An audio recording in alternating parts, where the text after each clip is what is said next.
Okay, நன்றி சரவணன். திரு சுமந்த், இப்ப தமிழ்நாடு அரசு இந்து விரோத செயல்களில் ஈடுபடுகிறது அப்படின்னு ஒரு பக்கம் பாஜக தலைவர்கள், குறிப்பா ஆளுநர்ல இருந்து மத்திய நிதியமைச்சர் வரைக்கும் குற்றச்சாட்டை வச்சுட்டு இருக்கிறாங்க. திமுக அதை மறுக்கிறாங்க, குறிப்பா முதலமைச்சர் மறுக்கிறாங்க, உயர் நீதிமன்றமும் அதை சுட்டி காட்டுது. இது எப்படி புரிஞ்சுக்கலாம்? யார் இந்த விஷயத்துல அரசியல் செய்யறாங்க?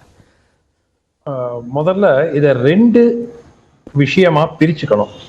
ஒண்ணு கோவில்களில் பூஜை நடத்துவது, அன்னதானம் வழங்குவது, அதாவது அங்கு பஜனைகள் பாடுவது, அது ஒரு பக்கம். ரெண்டாவது இந்த எல்இடி டிவி வச்சு டிஸ்பிளே பண்ணி அந்த ஈவெண்ட்டை காட்டுறது.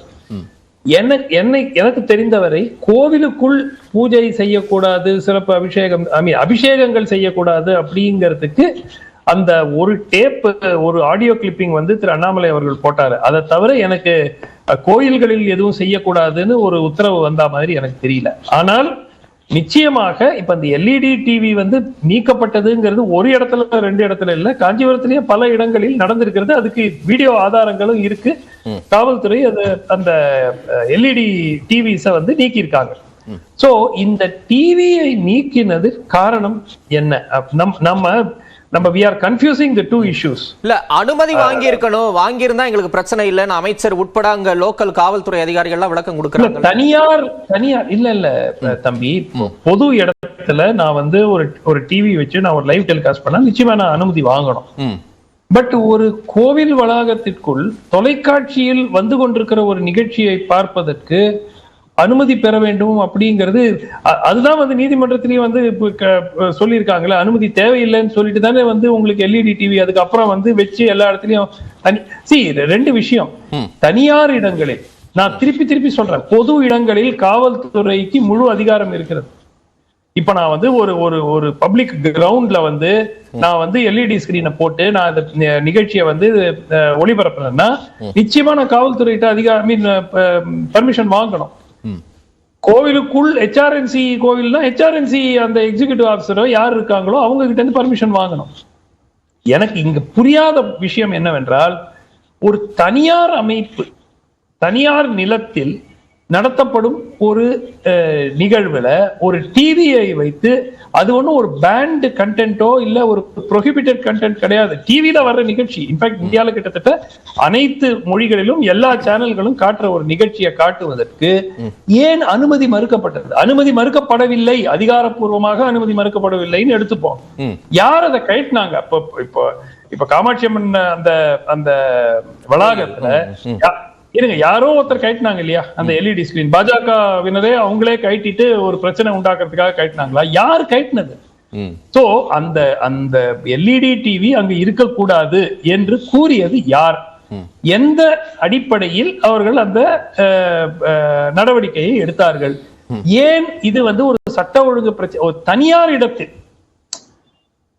ரைட்டா, தனியார் இடத்தில் எப்படி இது ஒரு சட்ட விரோத செயலாக மாறும்? இதெல்லாம் தேவையில்லாத ஒரு there is no requirement. நான் என்ன சொல்றேன்னா, இது இந்த நிகழ்ச்சியில ஒண்ணுமே செஞ்சிருக்கலன்னா அது பாட்டுக்கு வந்திருப்பாங்க, பார்த்திருப்பாங்க, போயிருப்பாங்க. எந்த ஒரு பெரிய ஒரு கலவரம் நடக்கிற ஒரு சிச்சுவேஷனே இல்ல. இப்ப அதுதான் பாஜகவுடைய பிளானா இருக்குன்னு சொல்றாங்களே. இப்ப இன்னொரு விஷயத்தையும் நம்ம பார்ப்போம். நீங்க காஞ்சிபுரம் நிகழ்வை குறிப்பிட்டீங்க. மத்திய நிதியமைச்சர் நேத்து போட்ட ட்வீட்ல இருந்து இன்னைக்கு வாட்ஸ்அப் யூனிவர்சிட்டி அப்படின்னு முதலமைச்சர் சொல்றாரு. ஆளுநர் விஷயத்தை தெளிவா எடுத்துக்கிறோமே. இன்னைக்கு ஆளுநர் கோதண்டராமர் கோயிலுக்கு போறாரு. கண்கள்ல ஒரு அச்ச உணர்வு, அர்ச்சகரின் கண்கள்ல ஒரு அடக்குமுறை உணர்வு, அச்ச உணர்வை நான் பாக்குறேன் அப்படின்னு. உடனே நம்ம தொலைக்காட்சி உள்ளிட்ட எல்லாருமே அந்த மோகன் பட்டாச்சாரி அவர்கிட்ட கேட்கும் போது அப்படிலாம் எங்களுக்கு இல்ல, நாங்க விடிய வேலை செஞ்சோம், கண்ணுல உறக்கம் இல்லாம இருக்கிறதுனால அவருக்கு அப்படி தெரிஞ்சிருக்கலாம், எங்களுக்கு அச்சமுள்ள அடக்குமுறை உணர்வு இல்லைன்னு சொல்லிட்டாரு. அப்ப இதெல்லாம் ஆளுநர் எங்க இருந்து பாக்குறாரு? இதையே ஆளுநர் இன்னைக்கு சொல்றாரு. சோ ஆளுநர்ல இருந்து நேற்றுல இருந்து நிதியமைச்சர் நிர்மலா சீதாராமன் செய்யறது வரைக்கும் ஒரு பிளான்டா இங்க பண்றாங்க. ஒரு நிமிஷம் தம்பி, நான் ரெண்டா அதை பிரிக்கிறேன். ஆளுநர் வந்து இந்த மாதிரி கருத்துக்களை தெரிவிப்பது சரி அல்ல, அதுல எனக்கு எந்த விதமான மாற்று கருத்தும் இல்லை. இப்ப உதாரணத்துக்கு தெலுங்கானா ஆளுநர் டாக்டர் தமிழிசையும் இது அரசியல் ரீதியான கருத்துக்களை நேற்று தெரிவித்திருந்தார் ட்விட்டர்ல, நீங்க பார்த்திருப்பீங்கன்னு நினைக்கிறேன். இதெல்லாம் ஏற்றுக்கொள்ளக்கூடியது அல்ல. நீங்க ஏற்றுக்கொள்ளக்கூடியதெல்லாம் சரியல்லன்னு சொல்றீங்க டாக்டர். ஆனா இது தமிழ்நாட்டின் சட்டம் ஒழுங்கு பிரச்சனையை தூண்டிவிடக்கூடிய விஷயத்தை ஆளுநர் செய்யறாரு, இங்க வந்து ஒரு கலவரத்தை உண்டாக்குவதற்கு செய்யறாங்கிறது அவங்க சொல்லக்கூடிய ஆர்குமெண்ட். சாதாரணமா கடந்து போக முடியுமா திமுக கேக்குறாங்க? நீதிமன்றத்திற்கு இதை கொண்டு போக வேண்டும். மாநில அரசு கொண்டு போயிட்டு இந்த மாதிரி ஆளுநர் இந்த மாதிரி விஷயங்களை வந்து செய்து இதனால லா அண்ட் ஆர்டர் ப்ராப்ளம் வரும் அப்படிங்கிறது இவர்கள் செய்தால் நிச்சயமாக நான் அதை வரவேற்கிறேன், அதுல தப்பே கிடையாது. ஆனால் அவங்க நிர்மலா சீதாராமன் போய் காமாட்சி அம்மன் கோயில்ல பங்கேற்கக்கூடிய அந்த நிகழ்வுல மத கலவரம் வரும்னு நினைச்சாங்களா காவல்துறை? எனக்கு இது புரியலைங்க, சுத்தமா புரியல. சோ எதற்காக அது ஒரு மத்திய அமைச்சர், மூத்த அமைச்சர் பங்கேற்கக்கூடிய ஒரு நிகழ்ச்சியில எல்இடி ஸ்கிரீனை போட்டு ஒரு தொலைக்காட்சியில வரக்கூடிய நிகழ்ச்சியை ஏன் ஒளிபரப்ப கூடாது? அந்த இடத்துல சேகர் பாபு ஒரு கேள்வி கேட்கிறாரு. மத்திய நிதியமைச்சர் நிர்மலா சீதாராமன் பெரிய பொறுப்புல இருக்கிறாங்க, அயோத்தியில ராமர் கோயில் திறக்கும் போது அங்க இல்லாம எதுக்கு தமிழ்நாட்டுக்கு வரணும், இங்க காஞ்சிபுரம் கோயில்ல வந்து இந்த மாதிரியான விஷயத்தை எல்லாம் ஏன் சொல்லணும்? அப்ப திமுக ஆட்சியை ஆன்மீகத்துக்கு எதிராக பாஜக சித்தரிக்க நினைக்குது, ஒரு உள்நோக்கம் அப்படின்னு சேகர் பாபு சொல்றாரு. அது லாஜிக்கான கேள்வி. இருங்க first of all Nirmala Sitharaman எங்கு இந்த நிகழ்வை காண வேண்டும் என்பது அவர்களுடைய உரிமை. அவர்கள் கட்சி வந்து பாஜகவை வளர்ப்பதற்கு இந்த நிகழ்ச்சியை தமிழ்நாட்டுல பாருங்க, ஒரு பப்ளிக் ஃபங்க்ஷன்ல பாருங்க அப்படின்னு சொல்றதுலயும் எந்த விதமான ஒரு தப்பு கிடையாது. இல்ல சரி தவறுங்கிறதுக்குள்ள போல அவர் உள்நோக்கமா அவர் சொல்றாரு, அதுதான் நடந்துமா காரணமா? உள்நோக்கமே, அதாவது கலவரம் உண்டாக்கும் நோக்கம் இல்லாதவரை அரசியல் ஆதாயம், இந்த ராமர் கோயில் திறப்பு விழாவே அதுல அரசியலே இல்லையா? அரசியல் உறுதியாக இருக்கு. பாஜக அதுல இருந்து அரசியல் ஆதாயம் தேடலையா? கட்டாயம் தேடுறாங்க. இது என்ன இது புதுசா தான் கேக்குறீங்க? அரசியல் ஆதாயத்துக்காக அவர் செய்கிறார். நான் என்ன கேக்குறேன், இது வந்து ஒரு சிம்பிள் இஷ்யூ. ஒரு டிவி ஸ்கிரீனை வச்சுட்டு இது வந்து ஒரு இடத்துல நடக்கல தம்பி, உங்களுக்கே தெரியும். பல இடங்களில் இந்த எல்இடி ஸ்கிரீன் மேட்டர் வந்து ஒரு இடத்துல நடக்கல, பல இடங்கள்.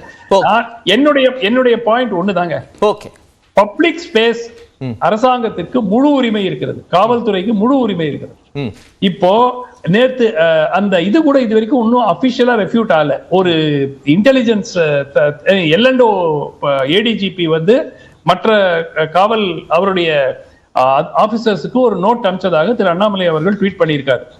அந்த நோட்ல வந்து பப்ளிக் ஆர் பிரைவேட் அப்படின்னு போட்டிருக்கிறது வந்து அது இந்த நோட் வந்து நிஜமாவே அனுப்பப்பட்டதா இல்லையா, அதுவும் அரசாங்கம் ஒன்னும் கிளாரிஃபை பண்ணல. இல்ல அண்ணாமலை ஒரு பொய்யான ஒரு நோட்டை சர்க்குலேட் பண்ணா அவர் மீது நடவடிக்கை எடுக்கணும். ஏதாவது ஒண்ணு இப்ப இந்த மாதிரி ஏடிஜி எல்என்டோ இந்த மாதிரி ஒரு செய்தியை மற்ற காவல்துறை அதிகாரிகளுக்கு அனுப்பிச்சாரா இல்லையா? Point number 1. பாயிண்ட் நம்பர் 2, இந்த டிவி போடக்கூடாதுங்கிறது யார் எடுத்த முடிவு? சரி, நன்றி. அது வந்து அந்த ரெண்டு தான் என்னுடைய பாயிண்ட். நான் வந்து மந்திரம் சொல்லக்கூடாதுன்னு சொன்னாங்க, இல்ல கோயில்ல பூஜை பண்ணக்கூடாதுன்னு சொன்னாங்க, நான் சொல்லவே இல்லை. அந்த மாதிரி நான் நிகழ்த்ததாக எனக்கு தெரியாது. ஒரே சின்ன கிளாரிபிகேஷன் தான். அந்த உத்தரவுல இதெல்லாம் தெளிவா இருக்குங்க. உயர்நீதிமன்ற உத்தரவுல தமிழ்நாடு அரசு சொன்னதுல என்ன சொல்லிருக்காங்கன்னா, if such functions are planned to be conducted within the temples which are within the control of the HRNC department, the concerned official belonging to the department must be informed about the same beforehand and the permission will be granted subject to reasonable conditions. So இதைத்தான் அண்ணன் சேகர் பாபு நேத்து வந்து தெளிவா சொன்னாரு.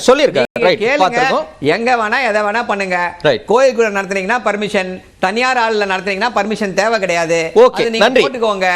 யாரோ ஒருத்தர் போட்டதை வச்சுக்கிட்டு இதுக்கு என்ன விளக்கம், இதுக்கு என்ன விளக்கம்னா அவரு சொன்னதுக்கு அத்தென்டிசிட்டி கிடையாது, எவனோ திருடி கொடுத்த தகவலை போட்டிருக்காரு அவரு. அதுக்கு என்ன உண்மை இருக்கு? ஓகே, நன்றி நன்றி சரவணன். ஓகே கனகராஜ், ஓகே நன்றி நன்றி. நான் வரேன், மற்ற விருந்தினருக்கு கருத்து கேட்கணும். பொய்யா இருக்குமா கனகராஜ்?